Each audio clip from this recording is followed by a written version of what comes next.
katambay kat, good morning, good morning, good morning, good morning, good morning, good day all. Mga katambay, ang oras natin ay 8:35 na ng umaga at sa petsa na July 5, 2026.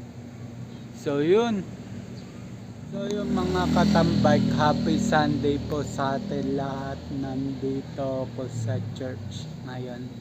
So ayun, church day yan. At ipagdarasal ko rin yung aking birthday sa Thursday. So yun.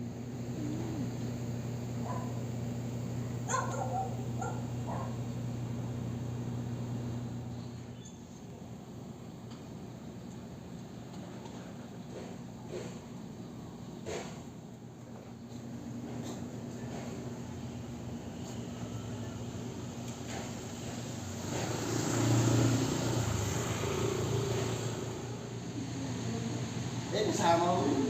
Lagi pag lumalak.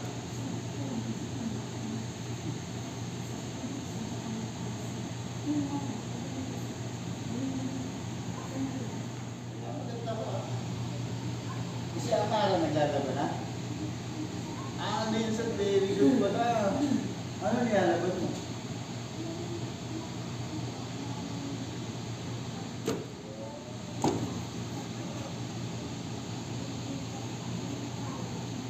Tama.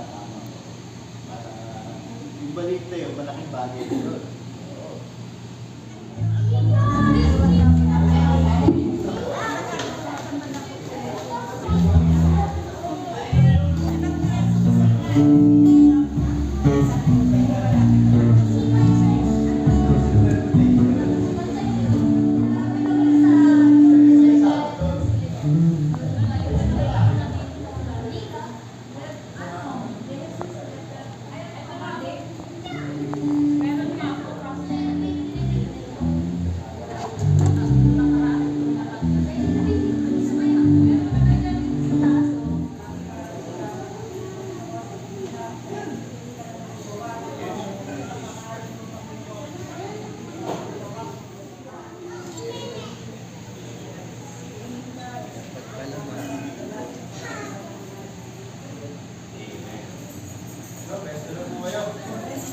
Good morning, church! Siyempre, maunang good morning para sa ating Panginoon. Good morning na ba kayo kanina umaga? Pagising natin? Yan ang dapat nating unahin. Sabi nga ay pag-angat pa lang natin mula sa ating kapatid, kaya huwag pong kakalimutan. We always praise the Lord as soon as we get up from our bed. Tama po ba? Okay, mga kapatid, hindi ay nakafocus sa ating Panginoon, nakafocus sa salita ng Diyos at ating pong ipamuhay. Thank you. And praise and worship. Magandang umaga po natin ang presensya ng Panginoon. Sa umaga po ito, ihanda po natin ang ating mga sarili sa pagsamba, sa pamagitan po na pagkilalanin po natin na ang Panginoon ay kasama po natin sa umaga po ito. Amen po ba? Kaya po gawin po natin panalangin ang awitin po ito. Hallelujah. Bilang pagkilala sa presensya ng Panginoon. Ang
Jesus kasama ng kanyang mga alagad ay nagtaos ng huling hapunan at inutos na ating ganapin bilang pag-aalaala sa napakahalagang kamatayan sa krus hanggang sa muli niyang pagbabalik. Noon hanggang ngayon, ang utos na ito ay sasagawa alang-alang sa kanyang kapurihan at sa ating taus-pusong pagsunod. Tayo po'y manalangin. Panginoon, salamat po sa pagkakataon na makapakinig ng iyong mga salita. Sariwain ang utos mo, Panginoon, sa amin na ibigin ang aming mga kaaway. At salamat din, Panginoon, sa utos mo na dapat po namin sundin, Panginoon, ang ganapin, ang banal na hapunan bilang pag-aalaala, Panginoon, sa dakilang kamatayan mo sa krus ng Kalbaryo. Kami po ay pinatawad at binigyan, Panginoon, ng buhay na walang hanggan. At sa aming pag-aalaala sa banal na hapunan, amin pong kinasasabikan ang iyong muling pagbabalik. Maraming salamat sa pagkakataon po. Ihanda mo po, Panginoon, ang aming puso't isipan sa pagtanggap sa banal na hapunan. Sa pangalan ni Jesus. Pagbasa po ng banal na kasulatan mula po sa unang Korinto chapter 11 verse 23 hanggang 29 ng ating po mga predikadora, ang ating po predikadora Vilma at ang ating predikadora Rita.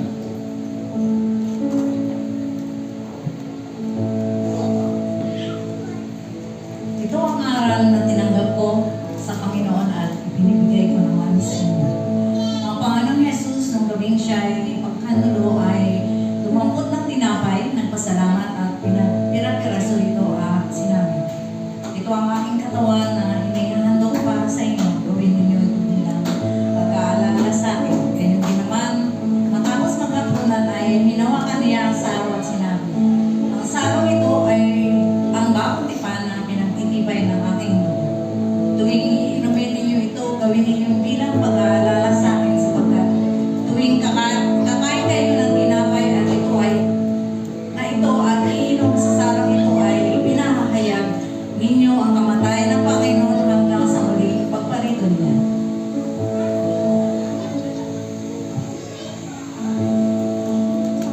Ang sino mang kumakain ng tinapay at uminom sa saro ng Panginoon ng di nararapat ay nagkakasala sa katawan at dugo ng Panginoon. Kaya dapat siya sa atin ng tao ang kanyang sarili bago kumain ng tinapay at uminom sa saro. Sapagkat ang sino mang kumakain at uminom at hindi pinapalagaan ang katawan ng Panginoon ay kumakain at uminom ng hango sa kanyang sarili. Maraming salamat po. At may mga kasama po tayong bata. 13 years old about. Bibigyan po natin ng banal. Maliwanag po ang sinasabi ng banal na kasulatan na kailangan siya sa atin ng tao ang kanyang sarili bago manggap na banal na hapunan. At sa diwa po ito, tayo po ay manalangin. Panginoon, sa oras na ito, nagpapasiyasat po kami. Pakalinisin mo, Panginoon, ang aming puso at isipan.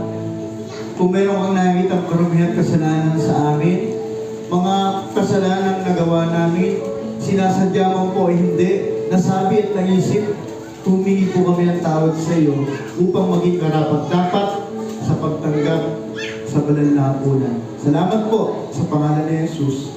Amen. At ang predikadora LPG po ay papalalangin ang ating po mga sangkap. Manalangin po. Aming Diyos, kami po ay nagpapasalamat, Panginoon, sa umaga nito na kami po ay sama-sama, Panginoon, na makipag-party, Panginoon, sa iyong banal na hapunan. Maraming salamat po, Panginoon, sa iyong pagtubos po sa aming mga kasalanan sa pamamagitan, Panginoon, ng iyong pagpapako sa krus. Basbasan niyo po ang mga sangkap na ito nandito po sa aming harapan, na ang hustya ay simbolo ng iyong katawan at ang katas ng ubas ay simbolo ng iyong dugo. Maraming salamat sa mga ito sa pangalan ng Jesus. Amen. Sige po, manatili po tayo sa pagkakatayo at lalapitan po tayo ng ating po mga predikadora.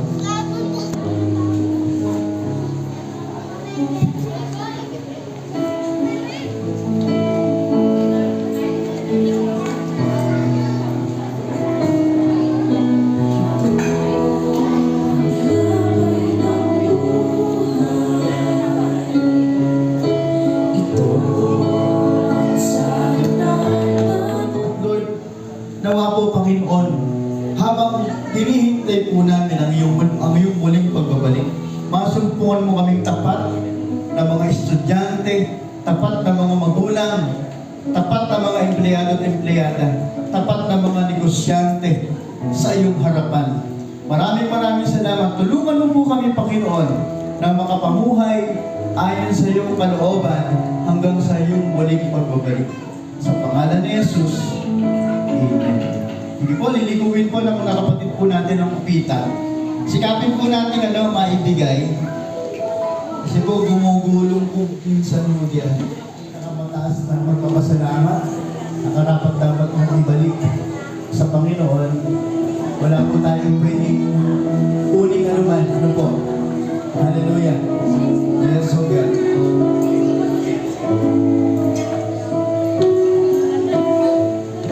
Oh, hallelujah. Yes, so God. Hallelujah.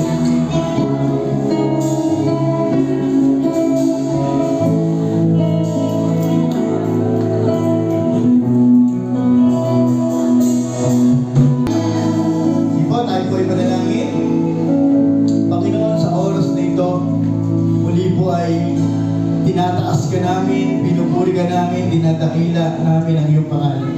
Salamat po sa pagsama, Panginoon, sa amin, sa aming pagsamba sa umaga po ito. Pinagpala mo kami, Panginoon, na-motivate po kami, na-encourage po kami, O Diyos. At baon po namin, Panginoon, ang mga bagay na ito, Panginoon, sa buong sanding lalakaran ng buhay po namin. Salamat po sa iyong mga salita na nagtuwid sa amin, nag-encourage sa amin at nag-motivate, Panginoon, sa amin. Patuloy na gamitin mo po ang aming naging tagapagsalita mightily and effectively sa mga ganitong pagkakataon. Salamat, Panginoon, sa presensya mo, O Diyos. Ikaw po talaga ang bida sa umaga mong ito, hindi po ang aming mga sarili. Kinatagpo mo ang lahat ng aming mga pangangailangan. Pangangailangan spiritual, pangangailangan emotional.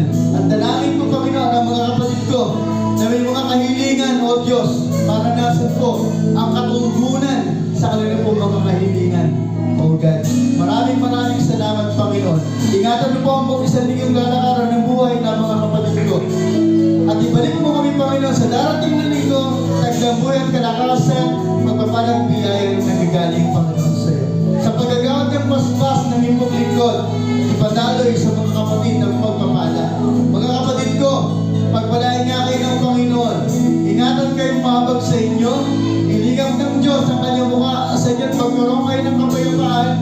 Mula kayo'y magpakailan-kailan pa man. Sa pangalan ng Ama, ng Anak, ng Espiritu Santo. Amen. Amen. Amen. Magandang umaga po. Patuloy po natin.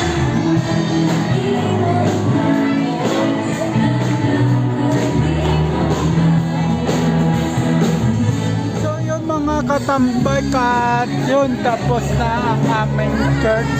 So yun, happy Sunday po sa atin uli lahat. So yun, at yun, naglalabasan na yung mga brothers, sisters. Nandito ko sa ilalim ng maliit na puno. So yun, mga katambay, ang oras natin ay 10:53 na ng umaga. At petsa pa rin natin is July 5, 2026. So yun, happy Sunday po sa atin lahat. So yun, abang na lang sa next vlog, next upload. Just always keep safe. God bless and bye-bye. Matthew 21 verse 22, pray, believe, receive.